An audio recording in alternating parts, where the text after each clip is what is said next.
Hi guys, James at RampantLionReviews again for you today with another beer review. For this one, as you may have guessed from the change in background, I actually am back in Sweden, so we're going to kick off with a trio of Imperial Stouts, and the first video is going to be dedicated to a brewery in Sweden that I know a lot of you guys like. So for this one, we are going to head up to Stockholm and revisit Omnipollo once again. We're having a taste of a special version of the Noa today, the Noa Pecan Mud Pie. So this one is the Noa Pecan Mud Pie Double Barrel. Comes in at 11% as was the case with the original, but this one has been aged in Bowmore whisky casks from Islay in Scotland, a peated whisky if I remember correctly, and also in Grunstedt cognac barrels from France. So this one should be really quite interesting. I have to give a huge thank you, of course, to Johan Reuding for actually sending me this beer. He sends me some of these kind of ridiculous big Omnipollo beers, and it is great because otherwise I wouldn't be able to try them. So a huge thank you to Johan once again for supporting the channel, and dude, I hope you enjoy this review. But anyway, as is usual with my beer reviews then, I'll tell you a little bit about the brewery. If you want to get straight to the tasting, just fast forward. All the usual links are in the description below. That's the brewery website, the link to my other Omnipollo reviews. No doubt I'll add more in the near future. There's all the usual social media. If you want to see more beer reviews, do subscribe to the channel. The whole channel, of course, has a geography-based tagging system, so you can go into the homepage and search for beer based on country, city or state, whatever it is you're interested in. Do check out the playlist of the beers from different countries. There is one for all the Swedish beers that I've done before, of course, and as always, please do get in touch and let me know some of the other beers and breweries you guys would like to see me review. Always interesting to hear from you guys, and your support is hugely appreciated. And please, of course, do let me know about some of the lesser known Swedish breweries that I might not have heard of before. So, Omnipollo was founded in 2011 by Henrik Venti, a long-time homebrewer, and also Carl Grandin, who was a clothing designer. But the two actually met one day and they decided to start a brewery together after they discussed the kind of insular craft beer scene in Sweden and abroad. And they really wanted to kind of reinvigorate it, both from a kind of stylistic sense, but also from a gastronomic point of view as well. So they decided that the partnership between a homebrewer and a clothing designer was really kind of quite logical at the time for them, and this is the reason you get some of the really kind of cool designs on the Omnipollo bottles, of course. But the name is derived from omnipotent chicken, so Omnipollo, pollo of course, Spanish for chicken, and these guys are gypsy brewers. So as is the case with Mikkeller, Toil and people like this, they don't have a brewery of their own, and they actually use the spare capacity at other breweries, and as a result of this they do brew quite a few collaboration beers, and they currently export to something around 30 different countries. I know over in the US they're starting to get these beers now, but they're a very good brewery. They're very known for these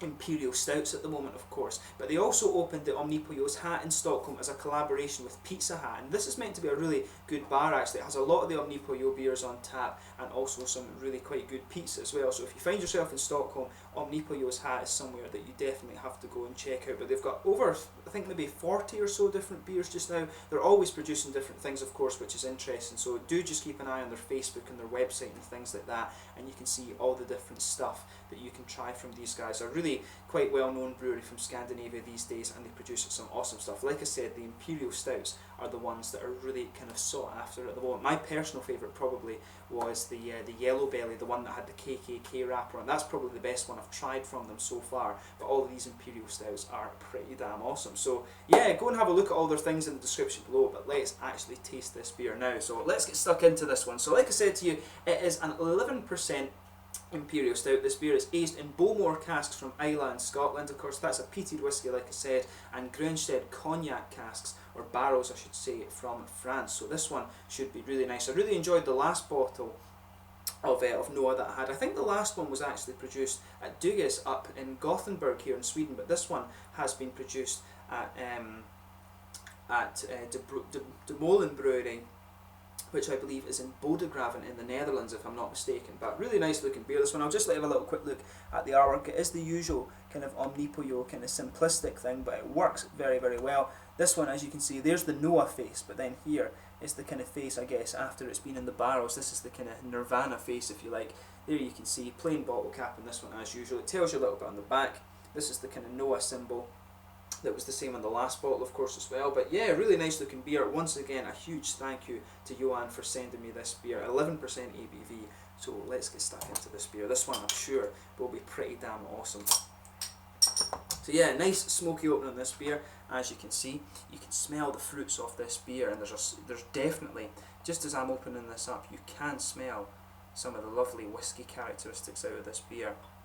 So that'll do as a pour for the moment. There is still a little bit in the bottle, of course, as you can see on the camera, but yeah, this is poured exactly as you'd expect. A huge, big, ebony rosewood colour. Lovely looking beer. If I hold it up to the light, there is a slight ruby tinge to this, but definitely a dark ebony rosewood colour. Lovely looking beer, that.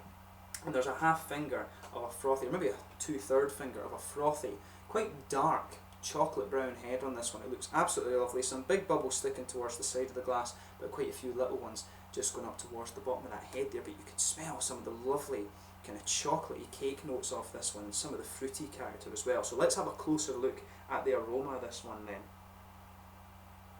Oh yeah, that's a lovely smelling beer, this. I can't remember when I last filmed one of these big Omnipollo stouts. I think it was maybe the Anagram was the last one I tried. In fact, no, sorry, I'm telling you lies. It was the Outside the Lines, which was done with Trillium, if I remember correctly. That was a beautiful beer. But it was more of a straight up Imperial Stout than the kind of cakey ones that you get here. But these beers, of course, they add sort of natural flavourings to the Imperial Stout base, which is where you get a lot of these kind of unusual flavours. But this is lovely.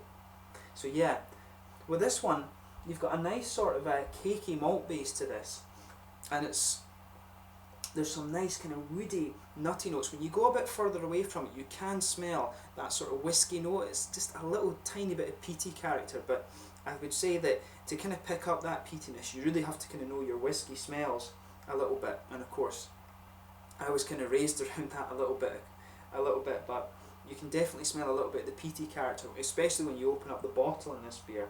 And there's definitely a bit more of a kind of red, fruity character. I always find brandy, of course, is made from the kind of distilling product of wine, and cognac is just a special version from that region in France of brandy. But you can definitely smell a little bit of that sort of vinous character to this beer as well. It's not really that sharp, but as I say, it's just when you open up the bottle, you get those kind of red, sort of fruity esters coming out of it. But this is lovely, you know. There's a little bit of roasted malt there, but overwhelmingly the aroma is quite sweet. There's a lot of chocolate in this one. It's a big milky chocolate in there. Toasted caramel. See the nose on this one, it really does remind me a little bit of those kind of toffee kind of sweets that you get. It really does remind me of this. There's a big nutty backbone to this one, as you would expect. Pecans, I guess, since they're calling it Noa Pecan mud pie. But yeah, a big cakey note, a lot of sweet milky chocolate, good bit of brown sugar in there, quite a sweet caramel note to this one. As I say, it reminds me of those toffee sweets that we get back home. I'm not sure on where in Europe that you actually get those from, but just take a little bit of time and enjoy the aroma of these beers, because they really are quite special in that regard. The aromas are really very unusual and really lovely. But yeah, some woody and nutty character in there. As I say, you can pick up a little bit of a peaty whiskey note, but it's quite mild in comparison to the sweet notes that are coming off this one. And you can pick up just a little bit of that sort of brandy cognac thing, that slightly dark red fruity character that you get from that. Brandy is something that I've not drunk too much of, and cognac as well, but you do get used to it after a little while. But just pay attention to that. Those notes, the whiskey and the cognac, like I said, really come out more just when you open the bottle. You notice those right away, but then your nose kind of saturates, I guess, with the big sweet notes that I've just been describing for you. But let's get stuck into this beer. I can't really wait anymore.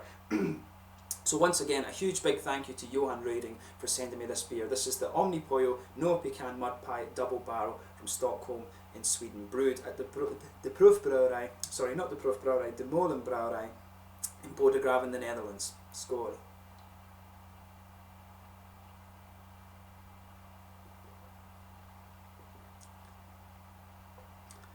Now that's quite interesting.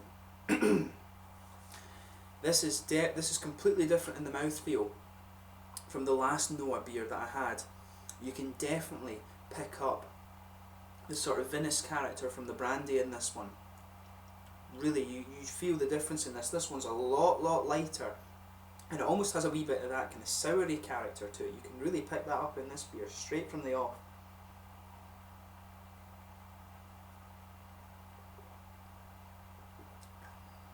Yeah, starts off really quite sharp and a little bit tart actually, and then you start to get the other flavours the more sweeter things coming out from the beer. You can taste the sort of smoked character to this one as well, that sort of peaty character.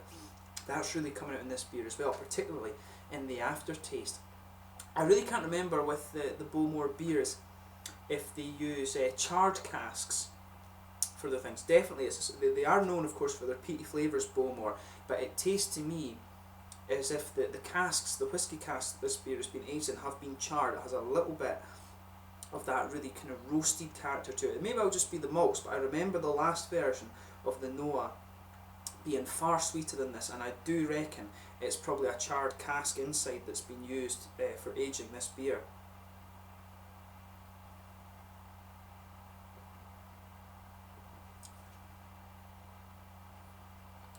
Yeah, I would stick with that. I think there is an element of a kind of charred, roasted thing going on with this beer. But it's interesting because the whiskey characteristic really starts to come out as the aftertaste progresses, in my opinion. But the cognac characteristic is there right at the start. The beer comes in with this big, quite tart, almost acidic flavour. Then it smooths out a little bit, and you get all the kind of cakey things that you'd expect. And as you progress further into the aftertaste, it's just coming out now from that last sip. That's where you get these kind of big, roasted, peaty, malty characters coming out of this beer. This is really interesting how this one works.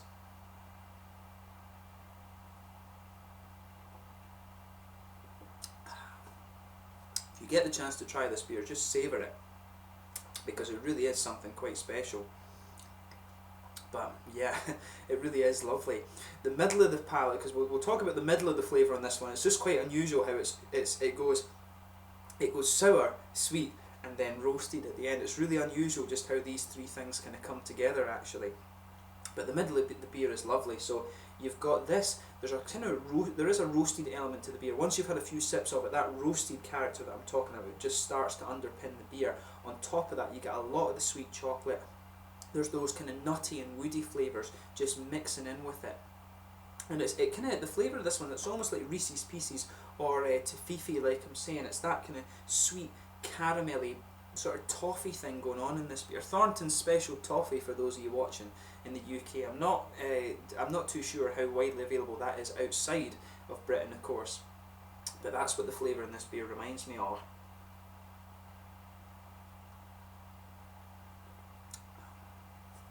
Now, this is lovely. To me, pardon me, because of the lighter mouthfeel that the kind of slightly acidic character that you get at the start of the beer gives, it makes the beer feel just that little bit more boozy. I'm getting a bit more alcohol warmth from this one than I remember getting from the last Noa.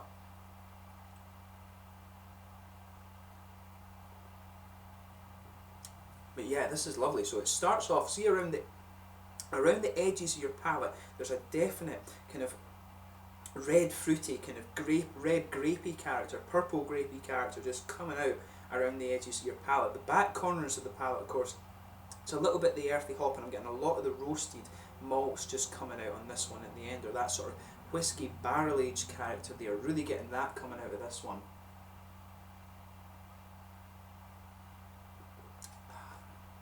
But that's beautiful. It's really interesting that. Normally, sour beers, I'm not as big of a fan of them as I am of other things. I do like them, of course, but it's just interesting, like I say, how this goes. It goes like a sour beer, sweet imperial stout, then a dark roasted kind of thing at the end. It really is lovely how these flavours go together. So as I say, red fruits at the start, you've got this kind of cakey thing going on in the middle, the dark kind of roasted malt just underpinning the sweet chocolate, the sort of brown sugar, toffee sort of thing going on in there. Then you've got some of that, the sweeter caramel just building there. As you move further forward, just behind the front curve of the tongue, there's a little bit of a kind of candied red fruit ester in there. It reminds me of the Haribo star-shaped sweets, and around the edge of the palate, the roasted elements are coming out. Earthy hop in the back corners of the palate, and some nice kind of smooth earthy hop just back in this beer. And as you progress further into the aftertaste, it's the sort of peaty roasted malts, and I suspect, as I said, that it's a charred, they've charred the inside of the casks that this beer has been aged in.